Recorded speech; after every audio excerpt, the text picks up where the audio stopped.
Hey everyone, welcome back to another episode. Today we are going to explore extracting equity from your primary residence to use that equity to go out there and buy rental properties and then do some modeling to help it reach your end retirement goal for generating cash flow from rental properties. So this is our fourth episode in our investment property analysis course series. So if you've not listened to the previous three, especially the one previous to this one, the one that was titled Return on Equity, I highly recommend you listen to that one first because a lot of what we're talking about today, those concepts are built upon that previous episode of Return on Equity.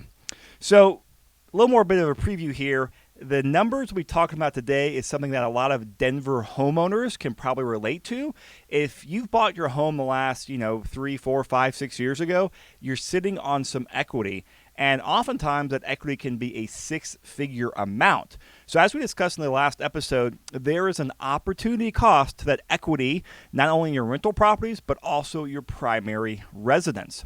So depending on where you're at in your accumulation phase or debt paydown phase of your real estate investing strategy, it may or may not make sense to pull that equity out to go out there and buy some more rental properties with it. So we're going to explore that plus a lot more today. And as a reminder, again, this is the fourth episode in the series. And if you want to see the charts and graphs, the numbers I'm mentioning here, go to the link in the show notes, and that'll take you to the blog post. And all the numbers are written out there. Plus, there are some graphs that I will be mentioning today. There's about 5 or 6 graphs I'll be going through. So I'll do my best to describe those. But if you want to go see them, click the links to the show notes, go there, or go to denverinvestmentrealestate.com. Go to courses and click on the investment property analysis course. And then that'll take you to the blog post so you can see those as well. And of course, if you ever get lost or confused while going through stuff, reach out to me. I'm always happy to help out with getting you the right information or even run some scenarios. All right, so diving into the episode today, as you guys know by now, my preference is to always use real numbers, real properties, and real scenarios because that's what I like to learn. So I think most people are like that as well. And frankly, it just gives us the most accurate picture as possible to know what's going on. So this episode, the next one, is actually based on a real estate financial plan that I built for a couple of clients to help model their retirement goals based off of equity, some cash they have, and their current savings rate to determine their rent to help them build a rental portfolio for retirement reasons. Now, for privacy reasons, no personal information is removed, but all these are just real numbers and real things that I've ran and I've discussed with my clients. So we're going to talk about the client's goals and profiles, and I'm pretty sure a lot of you guys can relate out there. Then we'll talk about how I gathered the information to map out their long-term goals and start crunching the numbers. Then I'll go through the 3 main different options that they have, really anyone has, for pulling the equity for either primary residence, or 3 options with their primary residence, I should say. And then the last part of this is I've used the real estate financial planning software to build 4 scenarios. And I'm running 2 scenarios of achieving goals across $5,000 a month and $10,000 a month in real estate retirement income. All right, so jumping into it, let's talk about what the profile of the client is. So their medium-term goal is to generate $5,000 a month from real estate because that'll allow one spouse to retire from the job. And their long-term goal is about $10,000 a month of paid-off properties for their longer-term retirement. And this is in addition to the other retirement funds or 401k, Social Security, all the other stuff. So we're really focusing on just that real estate slice of the pie. So they bought their primary residence in 2016, and they currently have a 15-year mortgage on there with about $3,100 a month in principal and interest monthly payment. The remaining loan balance is just over $372,000. And as a note here, I'm going through a lot of numbers here. I'm going to round the numbers to the closest 1,000. And sometimes I might round a little bit differently as I reread the numbers. But just understand, follow along, and I'll definitely highlight the important numbers just so you guys can get the gist of it, because getting down to the penny is not that important. So $3,100 a month is their current payment. Their loan balance is about $372,000. Based on a CMA, a comparative market analysis that we ran, their current home value is about $645,000. And then I went out and asked a property manager. I actually asked Anne-Marie Sunday of Legacy Property Management, and she's been on a few podcasts with us in the past. I said, hey, run this property, give me a rental estimate.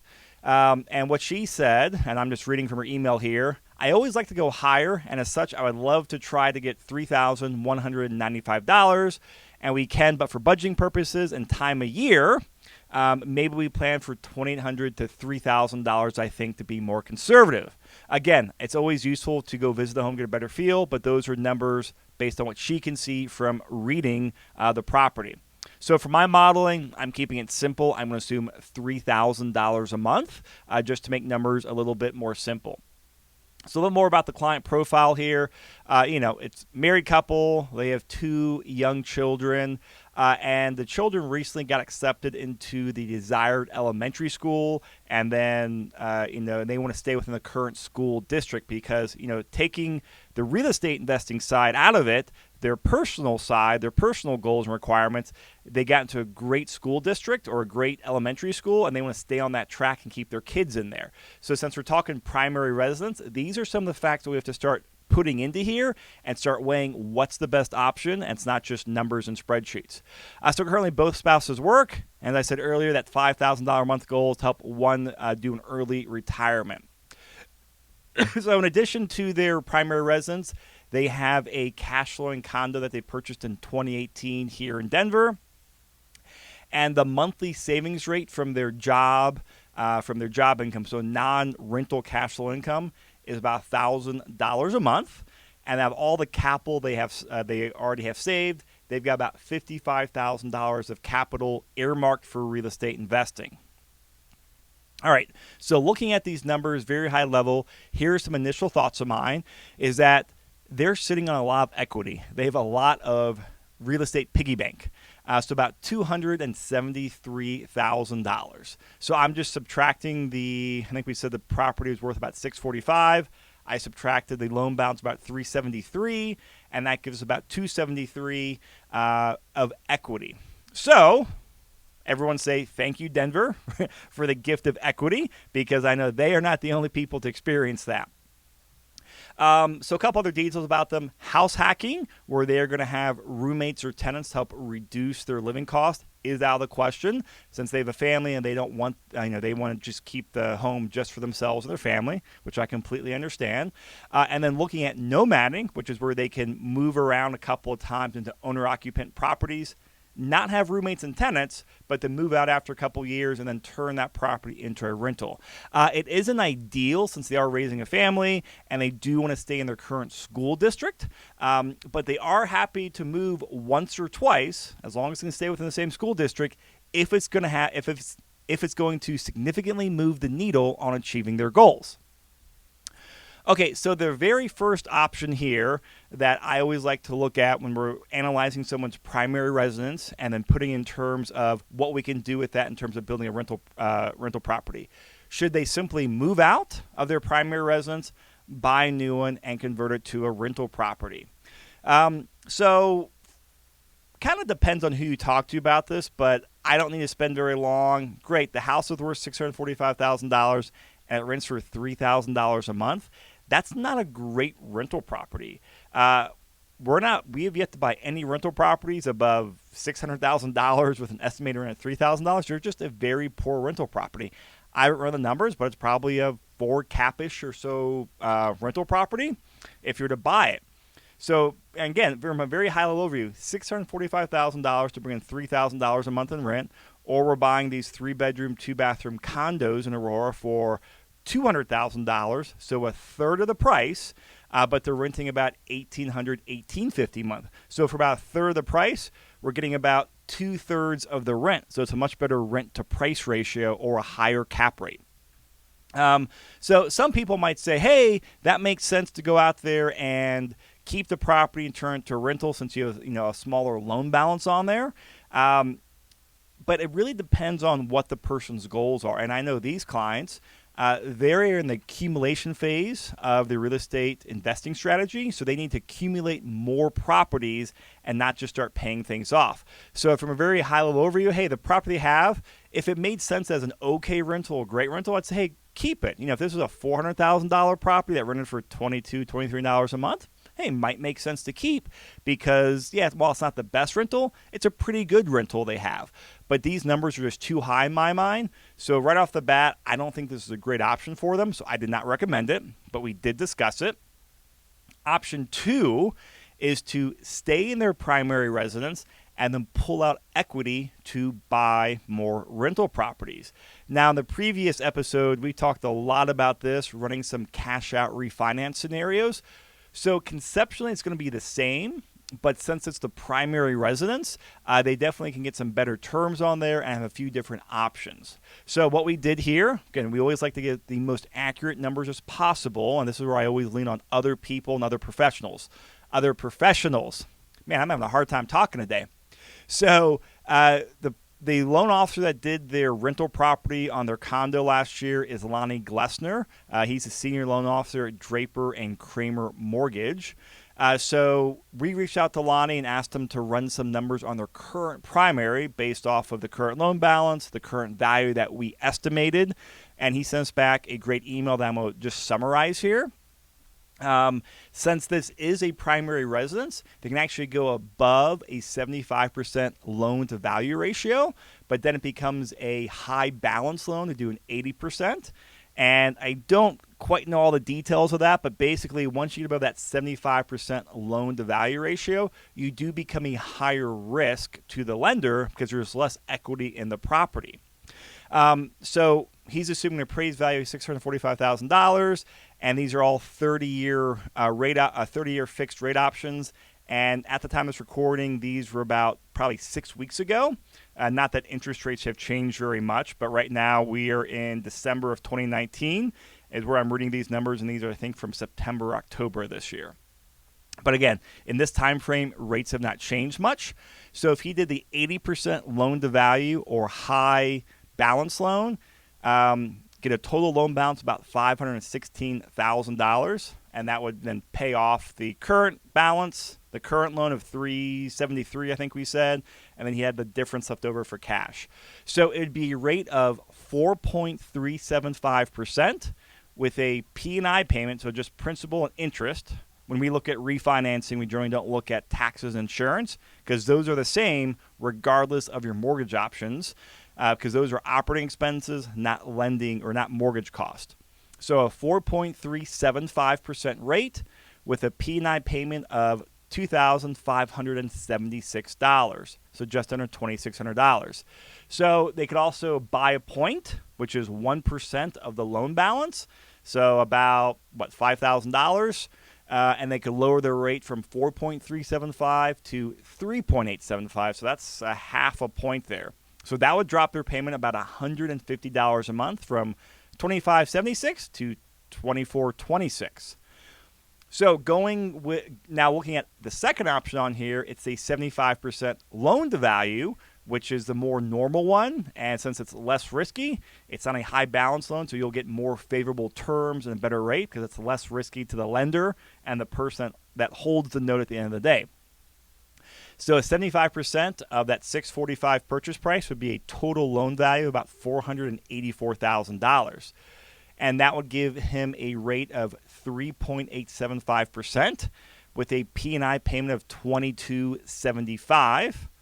Or if they pay part of a point fee of about $875, it'll reduce their interest rate to 3.625, and their payments would drop to $22.06. So that's about $70 less a month for about $900 in fees to buy the point down. So $70 into $900. That's not very much. I can't do the math in my head, but maybe that's just a year and a half. So in my mind, that makes sense to do that because, great, if I can spend $900, I get that payback in 1 to 2 years, that's a win. So again, this is why you need to run these numbers and talk with it. Talk with your mortgage lender and also talk with your agent or me. So Keep in mind that their current P&I payment is $3,100. So all these options are lower, but we see a lower price because we're going from a 15-year amortization to a 30-year amortization. So this is one of the trade-offs we've been talking about is rather than prepaying the primary residence quicker, should we draw it out and put more cash towards buying rental properties, which is what I'm a fan of doing, generally speaking. So another option is looking at a HELOC, a home equity line of credit, and they currently had one on their home, and they had about $155,000. The rate is prime plus 1%. So as of September, that would put their rate right around 5.25%. So that is much more easier to pull the money out of, but they can pull less money and they have to pay it back quicker. So neither me nor Lonnie, the lender, was a fan of the HELOC, nor were we a fan of the 80% loan to value. And kind of just, in my mind, the sweet spot is that 75% LTV. You buy the rate down, and then that gives you a lower fixed monthly payment. And so that's what we want to go towards. All right, so let me go through my notes here. Okay, so why go from a 15-year to 30-year amortization or do that versus a HELOC? Well, it's because debt is really cheap right now. If we're getting rates sub 4%, let's just say 4% for simplicity, I think it makes sense to finance it. You heard in episode 1 the type of returns on investment we're getting and the returns on equity. Nothing was ever below 4%. I mean, a lot of times your return on debt pay down or your depreciation tax benefits were right around 4%. So is it better to prepay something that costs you 4% or to use the money to get you something that can get you a 15 to 30% return? Well, if you plug into a spreadsheet with taking other variables into consideration, you should always take that arbitrage and go get the higher interest rate because you'll make more money on your money by investing in a higher rate than prepaying interest. Now, if the rates are at 12 or 15% like they were in the 1980s, different story. But interest rates are really low right now, so money is cheap. So my vote is to finance it. All right, so assuming the 75% loan to value, since that is the kind of the sweet spot in my mind, that would give them a total cash of about $166,500. So that's $112,000 from their refinance and paying off their current loan balance, plus the $55,000 from the capital they already have saved up, so about $166,000. And then that'll give them a total cash flow for real estate investing of about $1,900 a month. And let me explain this. So we've already got that $1,000 a month that they can save from their job income. That's just their personal savings rate that they can save and put towards buying more real estate. Well, if their current, and now we're at that other $900, if their current mortgage on 15-year mortgage is $3,100, subtract $3,100 or subtract the new payment of $2,206 from $3,100 and it gives you about a $900 difference. And so one of the keys here is actually having the discipline and the ability to track, hey, we are saving this money. Let's make sure we're utilizing this money and it just doesn't disappear into our checking account and get spent on, whatever. You guys know how it is. A lot of times if you save money, if you don't specifically track that money, it just kind of goes in your checking account and it just disappears into the normal day-to-day, week-to-week living expenses, or at least it does for me. So, but looking at this, since they are very detailed, they want to hit these goals, they can take that difference and put it towards their increased real estate savings rate. So about $1,900 a month in savings. Okay, so that was option 2, to do a cash-out refinance. Option 3 is to sell their primary residence, buy a new one, and then use the leftover proceeds to buy more rentals. So I'm a big fan of cash-out refinances, but you're generally limited to 75%, for an investment property or 80% for primary. And as far as all the numbers I've seen, it's never made sense to go above 75% on the primary just because rates and terms are so much better on that 75% loan versus the 80% loan to value loan. So great, you can pull out 75%, but you're leaving 25% of equity in the property. It's not good or bad. I'm just stating a fact here. Now, in many cases, selling the property, at least here in the Denver market, since we have, properties that are in the multiple six-figure range, selling a property will generally let you get more equity from your house, even when you take in selling cost into consideration. Because as I said before, and everyone knows, transacting real estate is not a cheap thing to do. There's lots of fees, there's cost, and there's money involved. So rough numbers here. If we did a $645,000 sales price, and that's what it got sold for, and assuming about 6% in sales costs between fees and realtor commissions, all that stuff, that's about $39,000. Subtract the current loan payoff, about $373,000. That leaves them with $234,000 in change in cash proceeds. Well, $234,000 in cash proceeds is more than double the $111,000 from their 75% refinance.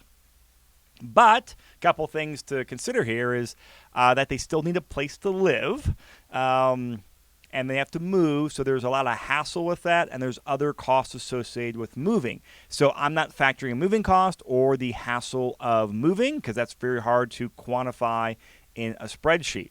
Now, on the flip side here, doing the cash out refinance is a tax-free event. You don't get taxed on refinances on properties. And since this has been their primary residence in the last 2 out of the last 5 years, they should get the capital gains exclusion from the IRS, meaning they owe no taxes on that money. And of course, they and you and everyone should always check with their CPA, because I am not one, but we can assume for modeling that that's going to be tax-free. And the 6% selling cost might be a little bit higher, but I'm actually pretty confident in that percentage point, because they bought the property from a flipper, so it was a good rehab property. They've done some upgrades. They've been very good about maintaining it, so there should be very, very few inspection items on there, or very few seller concessions they have to give once the property is under contract. Okay, so going on to kind of the next next piece of this puzzle is that, great, they sold the property, they got $234,000 in cash now, but they need a place to live. So I said, hey, this is going to be a primary residence. You guys have to be in the school district. You need to find me, look at properties on the MLS and find some that looks like, hey, this would probably look good, just so we have a general price point and layout so we can do some basic modeling.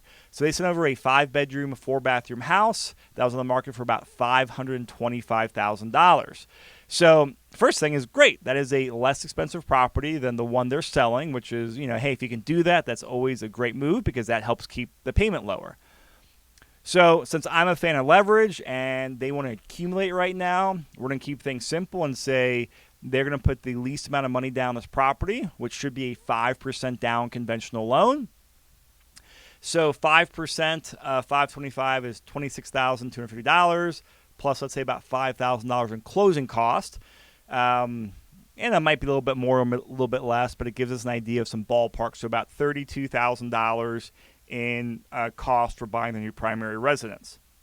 So if they get a new loan, a new 30-year loan, at that loan value, it'll be 3.75%, and should be about $2,300 a month in their P&I payment. And again, I did not calculate taxes and interest.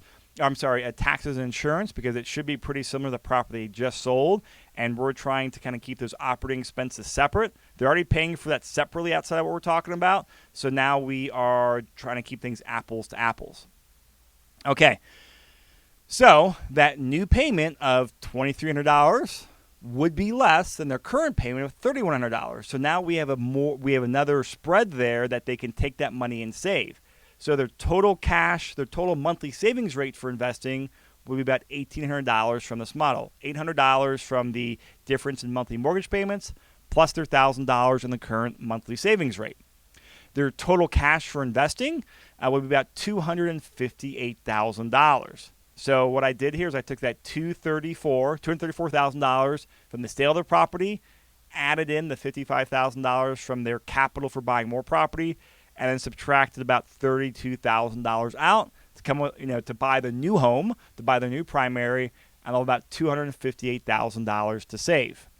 All right, so I threw a lot of numbers at you there, so hopefully you're able to kind of keep track with it. but I'm just going to recap the very big numbers so we can, because we're going to use this going forward now as we start doing some modeling with the real estate financial planning software. So doing the 75% loan to value refinance cost or option, their starting cash about $166, and their monthly savings rate would be about $1,900 a month. If they sell it, their starting cash is about $258,000, and their monthly savings rate is about $1,800 a month. So about $100 a month in the savings rate, but about $90,000 difference between the refinance and the selling results as far as cash in the bank.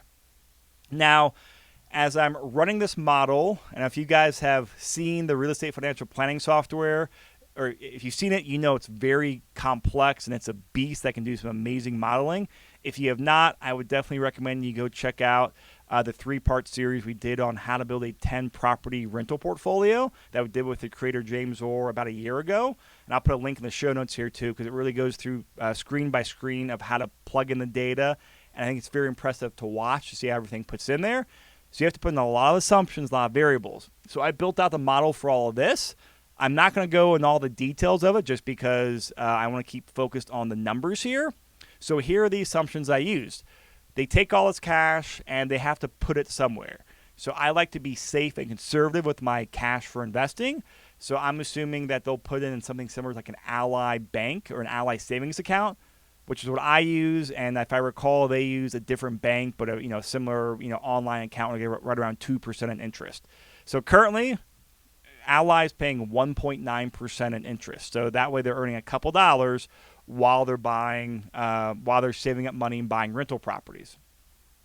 So I had to plug in a sample property for things that we could purchase. So I plugged in just kind of a very bread and butter property that we buy all the time and talk about it. About the $200,000 condo in Aurora, 3-bedroom, 2-bath, 25% down payment, $5,000 in closing cost, $2,500 in rent-ready cost, rents $1,800 a month, 30-year mortgage at 4.875%, appreciation rate at 4%, rent appreciation at 3%, and all the other normal assumptions we put in there. Vacancy of 5%. Property management, I put 10% in there, which I think is a little bit high for these condos. Repairs and maintenance of 5%, HOA. And so I try to keep my assumptions more towards 3%, which is the inflation rate, because all we're trying to do here is hopefully stay with inflation or beat it. I think there's a good chance we will outpace inflation in rent and appreciation here in Denver next 30 years. But if we can model it at inflation or close to it, I think that's, if the numbers look good that way, and we have a good chance of seeing higher rates of growth, great. It just helps us get our goals faster. So 4% appreciation, 3% rent growth, and 3% expense growth. Okay, so I took all this data, spent a couple hours plugging into the real estate financial planning software, built it all out, and now I'm going to run you through 4 scenarios. And actually, before I dive into the specifics of the scenarios, I'll go and jump into here as well. So the 4 scenarios I built, it's 2 similar concepts, but one is going towards that $5,000 a month goal, and one is going towards that $10,000 a month goal, and then 2 different scenarios on there to get to that goal. So I probably just lost you there, so let me read the names of these scenarios. So scenario 1 is to refinance the primary residence, then go purchase 5 rental properties. Scenario 2 is sell your primary, move once. They're not nomading, they're just moving once to buy a new primary, then buy 5 rentals. Scenario 3 is refinance your primary and buy 10 rentals, or sell your primary, move once, and buy 10 rentals. So really we're comparing the refinance option versus the sell option, and then buying 5 or 10 rental properties with each scenario out there.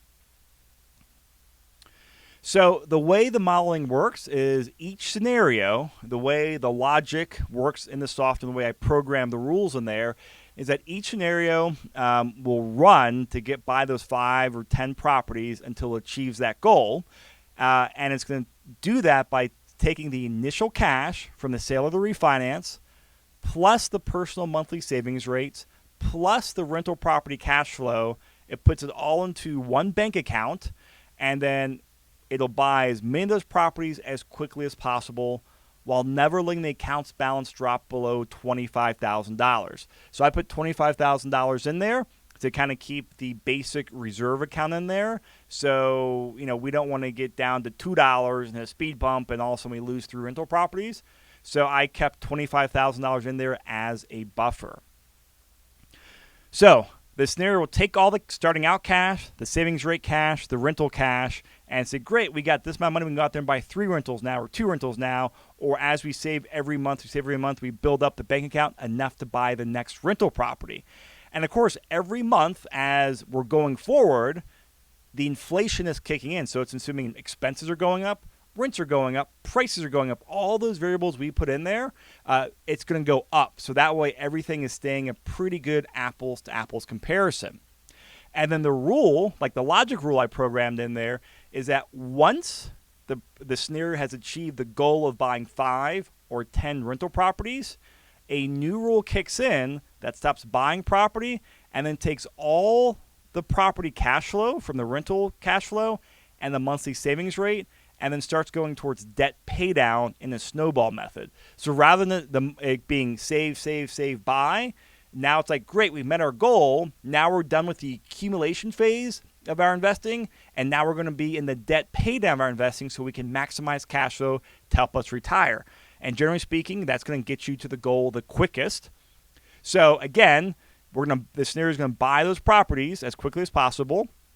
And then once it hits those rules, it's going to then stop buying and take all the monthly savings rate and all the rental property cash flow and then start picking one property with the smallest loan balance and take all the money and just snowball pay off loan 1, then loan 2, then loan 3. And of course, every time one property is paid off, that extra cash flow is now rolled into snowballing the next debt pay down on the next property. Okay, so going into the scenario results. So before I actually go into these, I gotta say I was surprised by some of these results. So this is where I'm going to start showing some graphs from the real estate financial planning software. So check the show notes if you want to see them yourself. I will do my best to describe them, so at least you get the punchline to understand, what scenarios achieve those goals. But if you want to see the graphs yourself, go to the website. So it's graphing the 4 scenarios there in total cash flow, and then it's got a line there for the monthly income we want. And so that monthly income is $5,000 a month. So that's the first goal we have. So I'm going to run all 4 of those scenarios and to see which one gets us the $5,000 a month goal first. Now, before I give you the drum roll and tell you, what is your guess as far as which one will get you that $5,000 a month goal first? Is it the refinance your primary and buy 5 rentals, refinance your primary, buy 10 rentals, sell your primary, buy 5 rentals, or sell your primary and buy 10 rentals? So I expected the scenario of sell your primary, move once, and buy 5 rental properties to be the first scenario to achieve that $5,000 goal. I was wrong. That one actually came in second place. The one that came in first was sell your primary, move once, and then buy 10 rentals. So it was selling the properties, but actually buying 10 rentals instead of 5, which was really interesting to me. So let me read off the results to you here. I'll read you the scenario name, how many years it took to get the result, and then the result of $5,000. And then the other neat thing that we programmed in here in the software, or that James in the software and I did in the scenario, is that, hey, $5,000 today is different than $5,000 in 10 years from now because of, inflation. So I program in 3% inflation because we don't want $5,000 in future inflated dollars.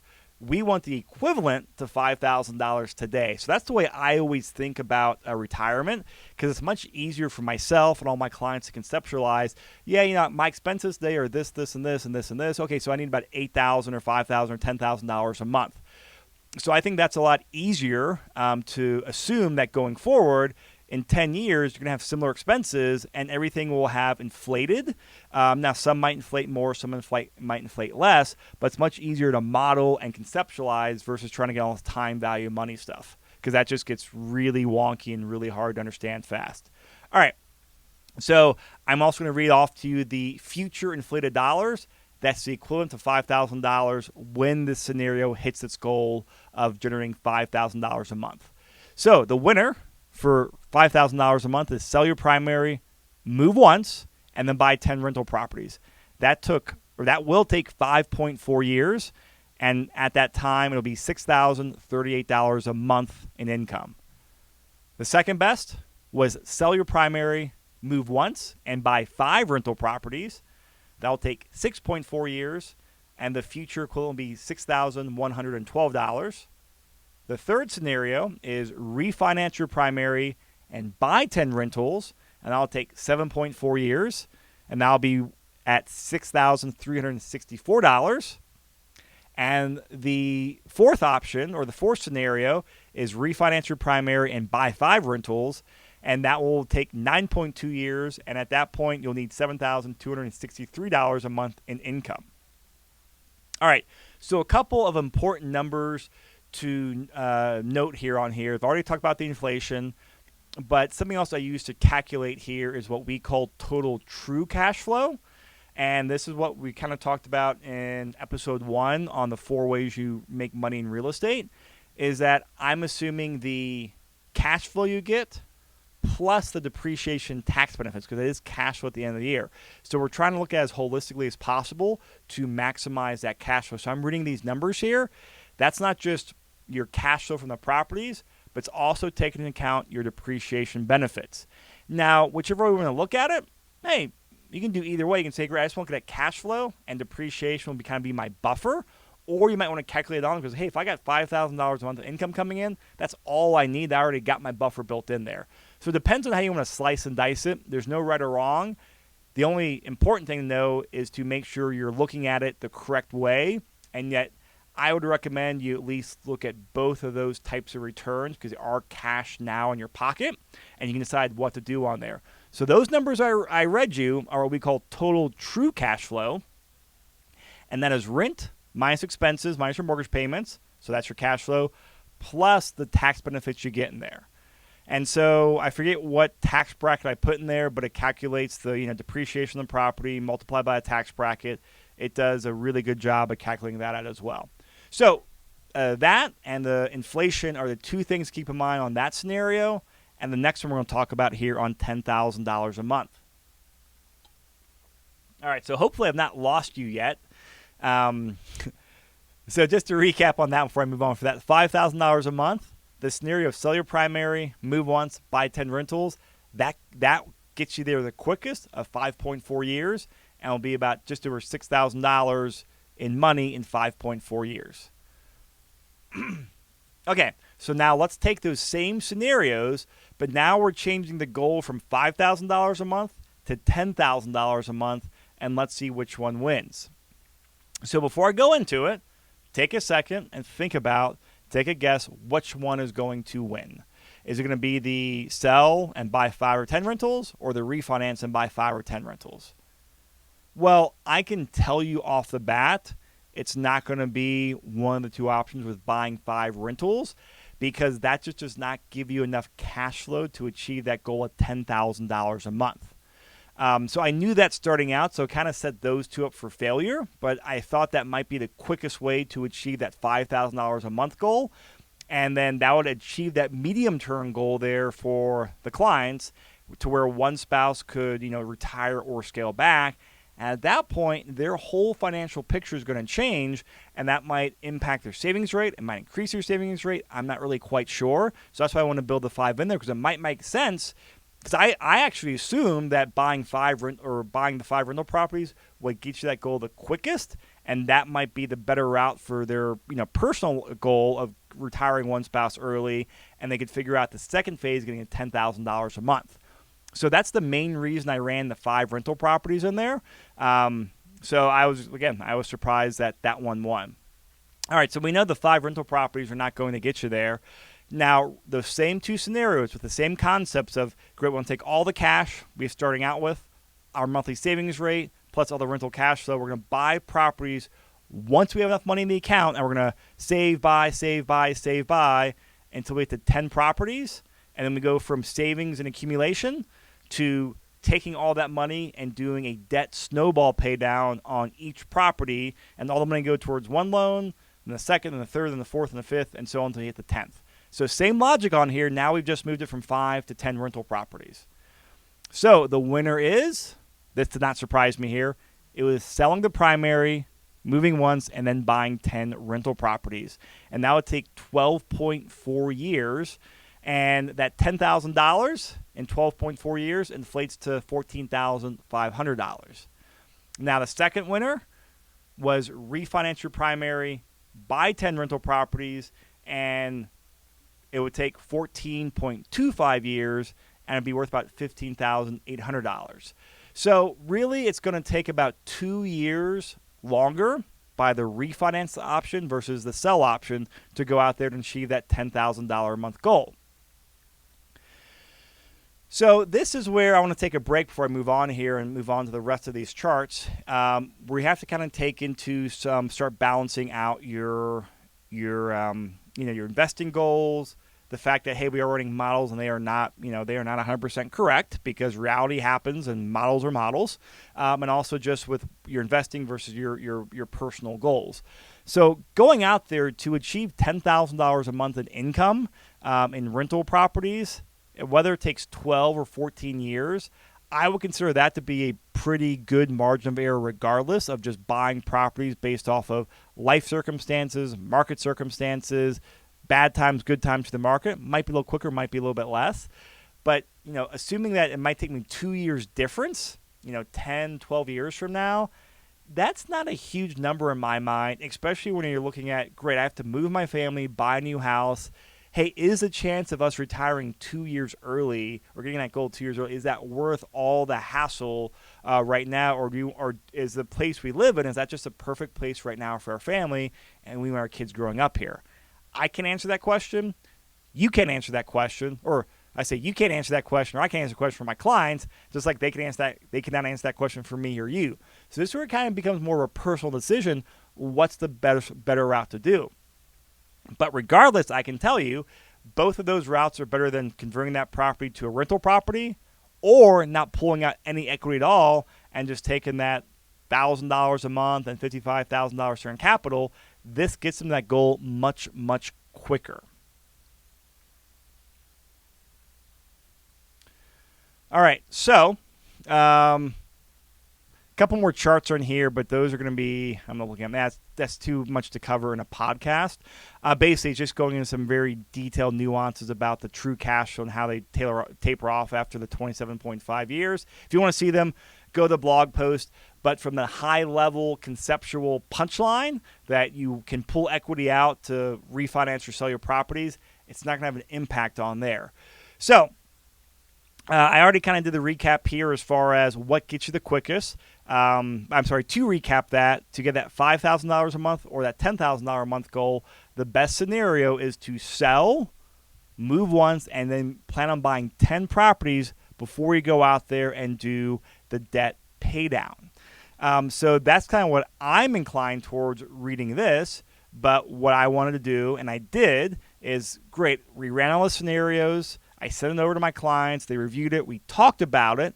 And, of course, what happens when we talk about it, we're like, oh, yeah, well, what about this? Or actually, you know what, as we dove in and thought about stuff, this changed and that changed. And that's just the normal part of the process. Like, hardly anyone ever gets it right from the very, first scenario on all the assumptions. Because as you start thinking about it, it's an exercise. You say, okay, well, we could do this or we could do this, and kind of get you thinking about what financial and life adjustments you could do. So we make some updates in the second part of this plan. So that's the next episode, so episode 5 in the investment property analysis course series. So we make a couple updates on there. Excuse me. So what those updates are, and this is after I talk with the clients, is I'm using a lower cap rate rental property. So read a more expensive property to be a little bit more conservative. they've actually are able to increase their monthly savings rate from $1,000 to $2,000 a month. Or I'm sorry, they can increase their monthly savings rate. And then we're actually going to run some scenarios again on doing some cash out refinances on their future rental properties. So this gets a little more fun on here because we look at taking the future properties they have and the future equity and then tapping in that equity to buy more rental properties. All right, so that wraps up for this episode. If you have questions, email me or leave them in the comments. I'll respond to either one. I would love to hear your feedback on if this was helpful, if it was confusing, because I want to do more episodes going into these deep financial models like this. But it's a little bit, it's heavy data, so it's hard to communicate no matter what medium. And a lot of times when we're doing podcast and talking or writing, I think it definitely makes it more challenging. So I always like to hear feedback and ask questions. So reach out to me. If you need help on this, you can always reach out to me. I'm always happy to help build scenarios and do some planning with my clients. If you're not my client, I can't really help you personally. I just don't have the time to do it. But definitely use this resource and all the other resources on the website in the series to get you more information, help you put together your plan. All right, everyone. Well, thank you for listening, and I will see you in the next episode.